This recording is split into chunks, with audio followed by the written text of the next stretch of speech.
इस मूवी की शुरुआत में हीरो की एंट्री दिखाई है जिसका नाम रू बाबा है और हीरो और उसका दोस्त दोनों मिलकर भूत पकड़ते, जो कि एक नाटक होता है।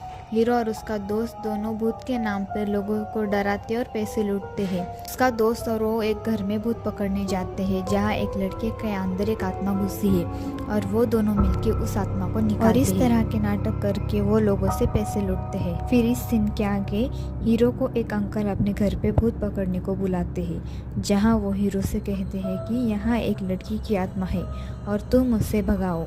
हीरो भूत भगाने का नाटक शुरू करता है और वहाँ कुछ अजीब चीज़ें शुरू हो जाती है और फिर वहाँ एक लड़की की आत्मा और वो लड़की की आत्मा हीरो के तरफ आने लगती है।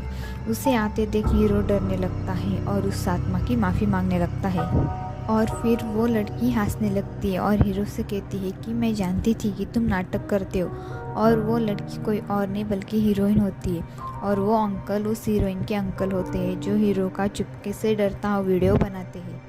और वो दोनों हीरो से कहते हैं कि हमारी मदद करो, नहीं तो हम ये वीडियो सभी को दिखा देंगे और हीरो को पैसों का लालच देते हैं। ये सब सुनने के बाद हीरो मान जाता है। हीरोइन राज परिवार से होती है। फिर हीरोइन और उसके अंकल हीरो को लेके अपने गांव चले जाते हैं।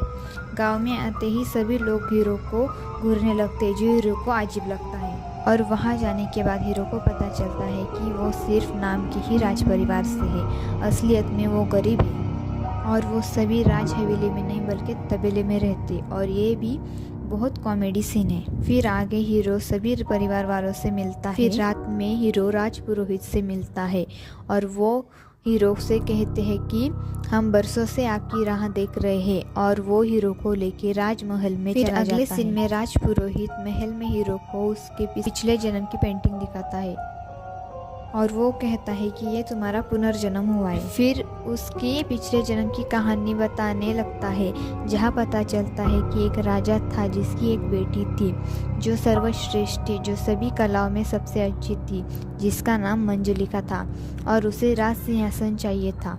राजा की और एक बेटी थी तो उसे राज सिंहासन मिलना संभव था, पर राजा को फिर एक पुत्र होता है। लड़के का नाम देवेंद्रनाथ था जिससे मंजुलिका बहुत नफरत करती थी। और फिर कुछ समय बाद एक दिन महाराज देवेंद्रनाथ को राजा घोषित करते हैं। ये बात सुनकर मंजुलिका को बहुत गुस्सा आता है और वो उसी रात देवेंद्रनाथ को मार डालती है।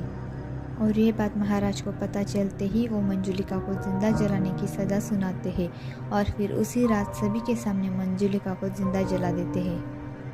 पर मरने के बाद भी उसकी आत्मा बदला लेने के लिए आती है और सबसे पहले महाराज को मारती है और सभी को मंजुलिका की आत्मा बहुत परेशान करती है। उसी वक्त राज पुरोहित के पूर्वज उसे एक कमरे में बंद कर देते हैं और कहते हैं कि ये कमरा आज से कोई नहीं खोलेगा। फिर मूवी प्रेजेंट टाइम में आती जहाँ राज पुरोहित हीरो से कहते हैं कि हमें बचा सकते हो, तुम्हारे ही हाथों से उसका अंत होगा, इसीलिए तुम्हारा पुनर्जन्म हुआ है। इस सीन के बाद ये बात सभी गांव वालों को पता चल जाती है और वहाँ जश्न की तैयारी की होती है। सभी हवेली में रहने चले जाते हैं और यहाँ छोटा पंडित और पंडिताइन की एंट्री होती है।